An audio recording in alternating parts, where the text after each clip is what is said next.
SG Consultancy Services. Study MBBS in Russia, Philippines, Uzbekistan.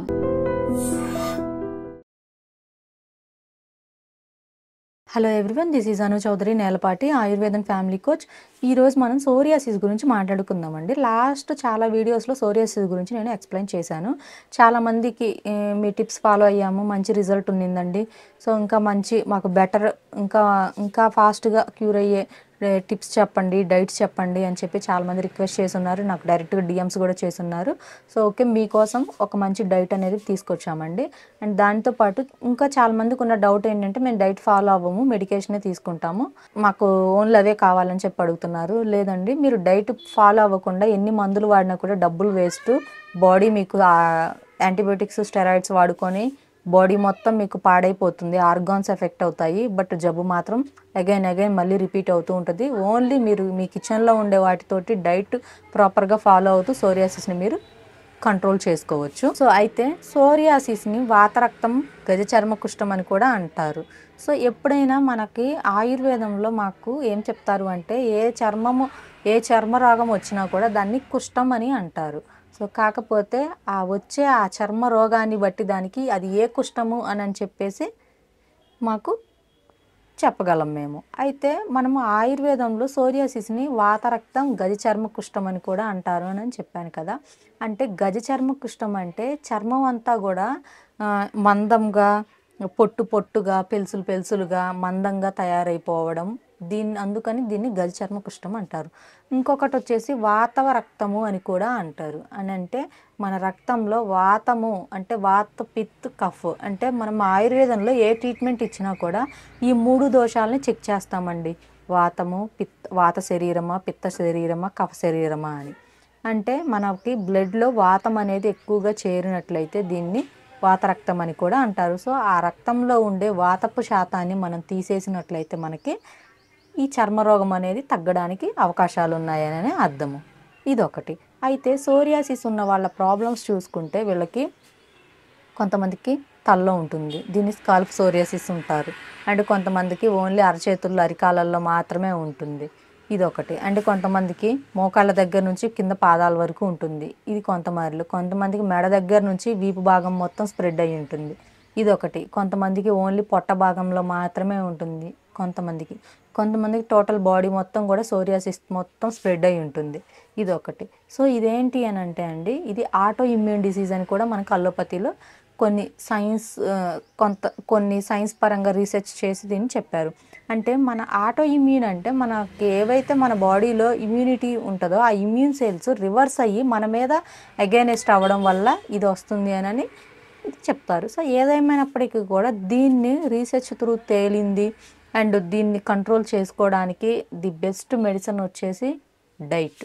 So ఇందులో కూడా ఇంకా ఉన్నాయి. సోరియాసిస్ అంటే ఒక్కటే కాదండి, సోరియాసిస్లో కూడా నార్మల్ సోరియాసిస్ ఉంది, అండ్ స్కాల్ప్ సోరియాసిస్ ఉంది, ఆటో ఇమ్యూన్ సోరియాసిస్ ఉంది, అండ్ ఇమ్యూన్ డెఫిషియన్సీకి సోరియాసిస్ ఉంది, చాలా రకాలు ఉన్నాయి. సో అయితే ఆటో ఇమ్యూన్ సోరియాసిస్ వాళ్ళకి నాన్ వెజ్ ప్రిఫర్ చేయరు, వీక్లీ ఆర్ 2 వీక్స్కి ఒకసారి మటన్ ప్రిఫర్ చేస్తారు, అది కూడా 100 grams or 200 grams only. But immune deficiency psoriasis ఉన్న వీళ్ళకి magnesium, iron and zinc deficiencies ఎక్కువగా ఉండడం, విటమిన్ B12 డెఫిషియన్సీస్ ఎక్కువగా ఉండడం వల్ల వీళ్ళకి నాన్ వెజ్ ప్రిఫర్ చేస్తారు. సో ఇదొకటి. అండ్ ఇంకొకటి, నార్మల్గా సోరియాసిస్ ఉన్న వాళ్ళైతే ఫస్ట్ ఆఫ్ ఆల్ వీళ్ళ లైఫ్ స్టైల్ని చేంజ్ చేసుకుంటూ ఉండాలి. అండ్ వీళ్ళకి ఎక్కువ సోషల్ డిస్టర్బెన్సెస్ రావడం, ఎప్పుడు ఇచ్చింగ్ అనిపించడం, గోకుతూ ఉండడం, కొంతమందికి సోరియాసిస్ ఉండి ఎప్పుడు పెయిన్స్ అనిపిస్తూ ఉంటాయి, అంటే ఇది బాగా ఎక్కువగా ఉన్నప్పుడు పెయిన్స్ అనిపిస్తూ ఉండడం. కొంతమందికి నెయిల్ సోరియాసిస్ కూడా వస్తుందండి, అంటే వీళ్ళకి గోరు చుట్టూ రావడం, ఆ గోర్లు అనేవి పొట్టుగా రాలిపోవడం, గోరులు విరిగిపోవడం, నెయిల్స్ అనేవి బ్రేక్ అయిపోవడం, ఇలా జరుగుతూ ఉంటుంది. సో ఇదొక సోరియాసిస్. సో వీటన్నిటికీ మనం ఫుల్ స్టాప్ పెట్టాలి అంటే మన డైట్ని మనం కరెక్ట్ చేసుకోవాలి. ఒకటి, ఫస్ట్ ఆఫ్ ఆల్ అందరూ తినకూడని కొన్ని ఫుడ్స్ చెప్తాను సోరియాసిస్లో, లైక్ దట్. అవేంటి అంటే వంకాయ, గోంగూర, chicken, fish and prawn, crab ఇవి తినకూడదు. అండ్ సిట్రస్ ఫ్రూట్స్ తినకూడదు. సిట్రస్ ఫ్రూట్స్ అంటే నిమ్మ జాతికి చెందినవి. సో ఇవి కూడా తినకుండా ఉంటే మనకి ఫాస్ట్గా తగ్గుతుంది. అంటే మరి డైజెషన్ ఎలా అవుతుందండి మరి సిట్రస్ ఫ్రూట్స్ తినకపోతే అని ఒక డౌట్ అడగొచ్చు. సో ఒక నిమ్మకాయ తినొచ్చు.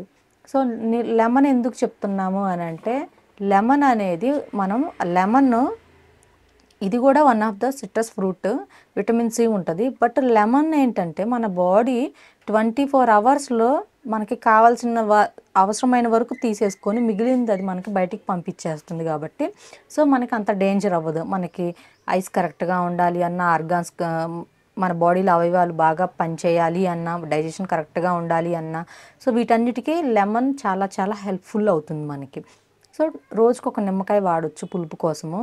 అండ్ మనకి ఏ చర్మ వ్యాధి అయినా, not only psoriasis, any skin issue, మీరు వీటిని కనుక కంట్రోల్ చేసుకోగలిగితే, లైక్ ఉప్పు, పులుపు, కారం ఈ మూడింటిని కొంచెం తక్కువగా తిన్నట్లయితే మీకు ఈ చర్మ రోగాలు లైక్ ఈ స్కిన్ ఇన్ఫెక్షన్స్ ఫాస్ట్గా డిక్రీజ్ అయ్యే ఛాన్స్ అనేది ఉంటుంది.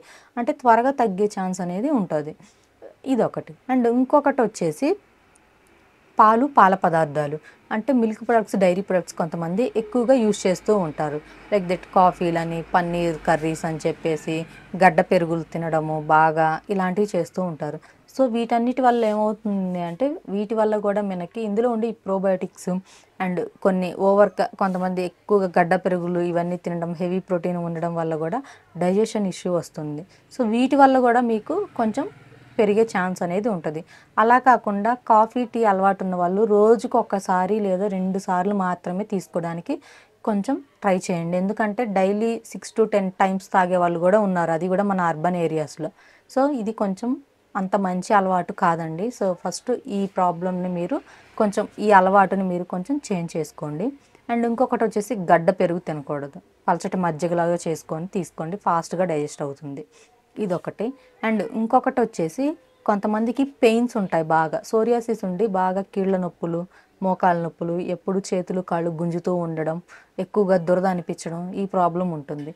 సో ఇలా నొప్పులు ఉన్నవాళ్ళు, హెవీ ఇచ్చింగ్ ఉన్నవాళ్ళు అండి పెసరపప్పు అండ్ బంగాళదుంపలు, అంటే దుంప జాతికి చెందినవి ఏమైనా కూడా వీళ్ళు తినకుండా ఉండడం మంచిది. ఇవన్నీ కూడా కంట్రోల్ అయ్యే వరకు తినకుండా ఉండండి. ఎందుకంటే వీటిలో కూడా మనకి చాలా మంచి విటమిన్స్ ఉన్నాయి, ఇప్పుడు నేను తినొద్దు అని చెప్పిన వాటిల్లో కూడా. బట్ ఈ జబ్బుకి ఇవి మనం కొన్ని రోజులు మానేస్తేనే మనకి మన చర్మం అనేది కొంచెం ఈ జబ్బు నుంచి పూర్తిగా క్లియర్ అయ్యి నార్మల్ స్కిన్కి వచ్చేసి ఈ డిసీజ్ తగ్గుతుంది. ఆఫ్టర్ తగ్గిన తర్వాత మీరు మీ డాక్టర్ని కన్సల్ట్ అయ్యి మీరు ఏ ఫుడ్ యాడ్ చేసుకోవాలనేది డాక్టర్ త్రూ అడ్వైస్ తీసుకొని మీరు ఫాలో అవ్వచ్చు. అండ్ ఈ సోరియాసిస్కి మా దగ్గర అయితే ఖచ్చితంగా డైట్ ఫాలో అవ్వాలండి. సో డైట్ ఫాలో అవుతాము అని అనుకునే వాళ్ళు మాకు కాల్ చేసి అపాయింట్మెంట్ తీసుకోవచ్చండి. అండ్ ఇంకొకటి వచ్చేసి సోరియాసిస్ ఉన్న వాళ్ళకి ఎర్లీ మార్నింగ్ ఒక బెస్ట్ కషాయం అనేది చెప్తాను. సో లైక్ దట్ అదేంటి అంటే, ఎర్లీ మార్నింగ్ ఒక 400 ml ఆర్ 500 mlలో మీరు 1 స్పూన్ జీలకర్ర, 1 స్పూన్ మెంతులు, ఒక 10 లేదా ఒక 20 తులసి ఆకులను వేసేసుకొని నీట్గా కడిగేసేసి ఆకుల్ని ఆ వాటర్లో సోక్ చేసి పెట్టేసుకొని నైట్ పూట ఉదయాన్నే ఒక 5 or 10 minutes బాగా బాయిల్ చేసేసుకొని ఆ నీళ్ళని కనుక తాగినట్లయితే మీకు లోపల ఉండే ఈ బ్లడ్లో ఉండే వాతం తగ్గుతుంది, డైజెషన్ ఇంప్రూవ్ అవుతుంది, స్కిన్ కూడా మీకు చేంజ్ అవుతుంది day by day and hair loss కూడా కంట్రోల్ అవుతుంది. సో ఈ కషాయం చాలా చాలా బాగా యూజ్ అవుతుందండి. ఆల్రెడీ లాస్ట్ చాలా వీడియోస్లో కూడా ఈ టిప్ అనేది చెప్పున్నాను. చాలామంది యూజ్ చేసేసి మంచి రిజల్ట్ ఉందని చెప్పి కాల్స్ చేసి చెప్పున్నారు. చాలా హ్యాపీగా ఫీల్ అయ్యాము. సో ఎవరైతే ఈ వీడియో చూసిన వాళ్ళు ఈ వీడియోని ఫార్వర్డ్ చేయండి, ఈ టిప్ ఫాలో అవ్వండి. అండ్ స్కిన్కి వచ్చేసి కొబ్బరి నూనెలో చక్కగా వేపాకు వేసేసుకొని మెత్తగా నూరేసేసుకొని దాంట్లో కొంచెం పసుపు, ఒక చిన్న కర్పూరం బిళ్ళ వేసేసుకొని అవి కూడా నూరేసేసుకొని బాగా ఈ ఆయిల్లో వేసేసుకొని ఆయిల్ని కొంచెం వేడి చేసుకొని ఎక్కడైతే చర్మం పైన ఈ రెడిష్గా ఈ ర్యాషెస్ రావడం, ఎక్కువగా ఈ పొట్టు రాలడం ఇలా ఉంటుందో ఇలాగే ఆ ఆయిల్ని కనుక ఈ మన చర్మం పైన అప్లై చేసేసుకొని ఒక 1 or 2 hours కనుక ఉంచేసేసుకొని ఆఫ్టర్ మీరు స్నానం చేసినట్లయితే ఈ స్కిన్ కూడా అంతా చేంజ్ అయిపోయి నార్మల్ స్కిన్లోకి వచ్చేస్తుంది. సో ఈ టిప్స్ ఫాలో అవ్వండి, సోరియాసిస్ని క్యూర్ చేసుకోండి. నన్ను కన్సల్ట్ అవ్వాలంటే హైదరాబాద్ సనత్ నగర్లో క్లినిక్ ఉంది. ఆన్లైన్ అండ్ ఆఫ్లైన్ కన్సల్టేషన్స్ కూడా అవైలబుల్గా ఉన్నాయి. Thank you. Sir, 1 life lesson what medicine has taught you? Whatever you can do without expecting. But I really believe మన పాజిటివ్ యాటిట్యూడ్ ఉంటేనే మనం ఏదైనా సాధించగలం. గట్ని మనం కరెక్ట్గా డీల్ చేసినట్లయితే అది మనకి పాజిటివ్ హార్మోన్స్ని రిలీజ్ చేస్తుంది. షుగర్ వచ్చిన వాళ్ళ పరిస్థితి ఏంటి? పొట్ట దగ్గర పెరిగితే దాన్ని ఆండ్రాయిడ్ అంటారు, ఆండ్రాయిడ్ ఫోన్ కదా. అసలు థాట్స్ ఎందుకు వస్తాయి? బ్రెయిన్ డెడ్ అంటే దానికి ప్రపంచం అంతా కూడా కొన్ని నిర్దిష్టమైనటువంటి లక్షణాలు. మానసికంగా ధైర్యంగా ఉంటే క్యాన్సర్ జయించవచ్చు. You are a doctor for a cause sir, అంతే. వాళ్ళకి వచ్చిన ఆదాయం కాకుండా ఫ్రీ సర్వీస్ ఎంతమందికో చేస్తుంది.